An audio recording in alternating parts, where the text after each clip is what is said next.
Apa sih yang kita lakukan Ustadz ketika kita menjelang kematiannya? Yaitu yang kita harus lakukan adalah pastikan sebelum kita meninggal dunia, ya kan? Kita kan tadi mendengar bahwasanya sebelum meninggal dunia kita mengucapkan la ilaha illallah. Karena kita mengimani apa yang disabdakan oleh Rasulullah, man kana akhiru kalamihi la ilaha illallah dakhalal jannah. Barang siapa yang akhir kalimatnya la ilaha illallah pasti masuk surga. Sebelum itu ternyata ada satu sunnah yang kita harus mengerti. Bahwasanya apa sunnahnya? Sunnahnya seseorang ketika dia sudah merasa berat, sudah mulai merasa dekat dengan kematian, gitulah, dengan mungkin sakit yang sudah semakin menggerogoti kesehatan dia, gitu.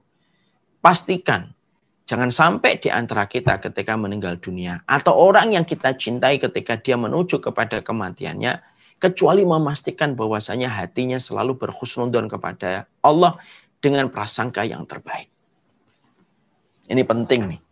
Kalau sudah berkaitan tentang Allah, jangan sampai suudzon. Suudzon kepada manusia aja dosa, apalagi suudzon kepada Sang Khalik.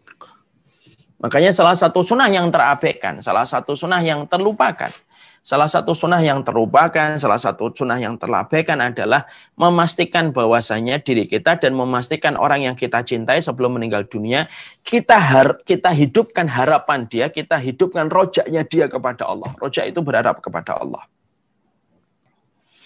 Karena sesungguhnya apa? Rasulullah mengatakan dalam hadis riwayat Bukhari, la yamutanna ahadukum illa wa yuhsinu dhanna billah.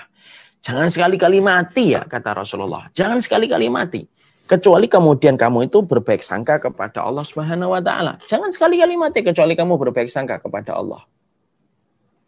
Ini menunjukkan kepada kita, Masya Allah ini, bahwasanya persoalan ini cukup penting. Makanya kalau ada orang di antara kita yang akan meninggal dunia, keluarga kita hidupkan itu. Pengharapan dia kepada Allah itu kita hidupkan. Makanya kalau orang udah sakit berat, Bapak dan Ibu, jangan nyebutin kesalahan dia di waktu muda. Jangan nyebutin bagaimana dia dulu begini, dia dulu begini. Itu tidak tepat. Makanya para ulama salaf itu mengatakan, ketika kamu dapati orang itu muda, kabarkanlah tentang adab Allah dan ancaman-ancaman atas perbuatan dosa yang dilakukan. Supaya dia berhenti dari dosanya. Tapi kalau orang sudah tua, ketika dia sudah menjelang kematiannya, maka hidupkanlah harapan-harapan dia kepada Allah. Supaya dia itu senang kembali kepada Allah. Bapak ini orang yang baik. Antum ini orang yang baik. Insya Allah antum akan mendapatkan pahala yang terbaik di sisi Allah. Allah melihat apa yang antum lakukan. Kalau kemudian kita selalu memberikan pengharapan itu, rojaknya hidup di hati dia, dia akan senang memandang kematian. Kenapa? Karena di kematian itu akan mempertemukan dia dengan apa yang dia lakukan. Walaupun apa yang dia lakukan mungkin sedikit.